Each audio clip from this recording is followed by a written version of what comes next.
Ну вот я думаю, что будет сейчас происходить медленная, ползучая аннексия, по сути. Конечно, по форме это не будет аннексия, это будет некие меры, действия по реализации, значит, проекта создания союзного государства. То есть оно уже как бы есть, это союзное государство, вот Мгм. оно будет тихой сапой, в него будет, значит, содержание. В эту, пока это фактически некий образ, да, пиаровский, союзное государство, а в него Путин будет всячески протаскивать реальное содержание. А реальное содержание — это аншлюз Беларуси к России. Делать он будет это очень аккуратно. Поначалу он даст возможность Лукашенко окончательно подавить протест террористическими, в том числе, Мгм. методами. Потому чтобы не брать, что называется, не грех даже на душу, а ответственность за это все. И чтобы еще раз, чтобы белорусское общество и власть вошли в еще больший клинч. И в этой ситуации полностью, значит, ослабленный Лукашенко, не пользующий никакой поддержкой населения, и подавленная, изнасилованная страна. Они оба, и тут Путин, да, как крокодил, рядом раненый, значит, что называется, раненый антилоп. Да? Мгм. Крокодил эту раненую антилопу, когда почувствует, что клиент созрел, антилопа готова, он на нее попытается наброситься и съесть.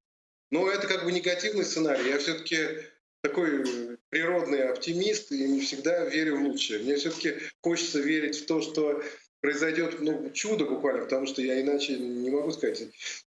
Кроме чуда ничего сейчас не может изменить ситуацию. Произойдет какое-то чудо, и, как знаете, в древнегреческом театре Бог из машины. То есть явится Бог из машины на сцену и разрешит все противоречия. То есть появится какой-то ход к тому, чтобы общественное настроение, общественный протест вдруг резко активизировался и смел этот преступный ублюдский режим Лукашенко.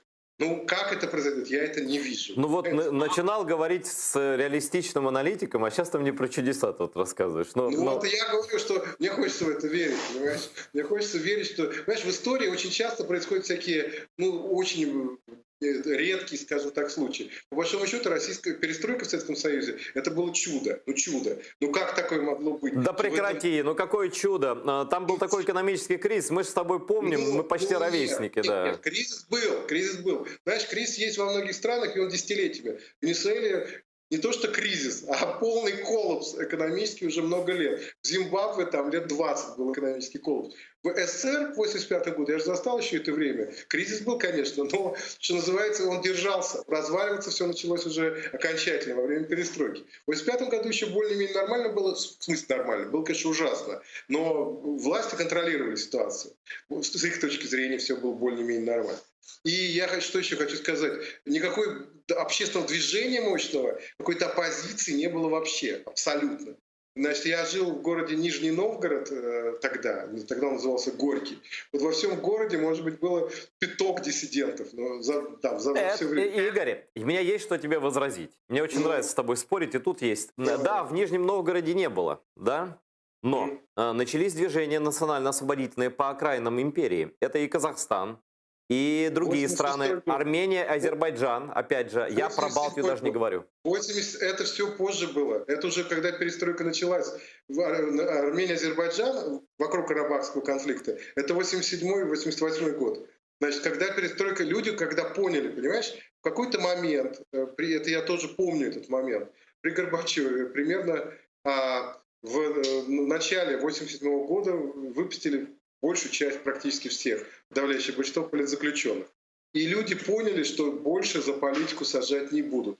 И после этого все вышли, как бы не все, а массы людей бросились в политику. И, кстати, поначалу все это было очень смешно, со смешными лозунгами. Например, в том же Карабахе проходили демонстрации с такими лозунгами. Это очень хорошо помню, потому что я слушал западное радио там с утра до вечера в то время.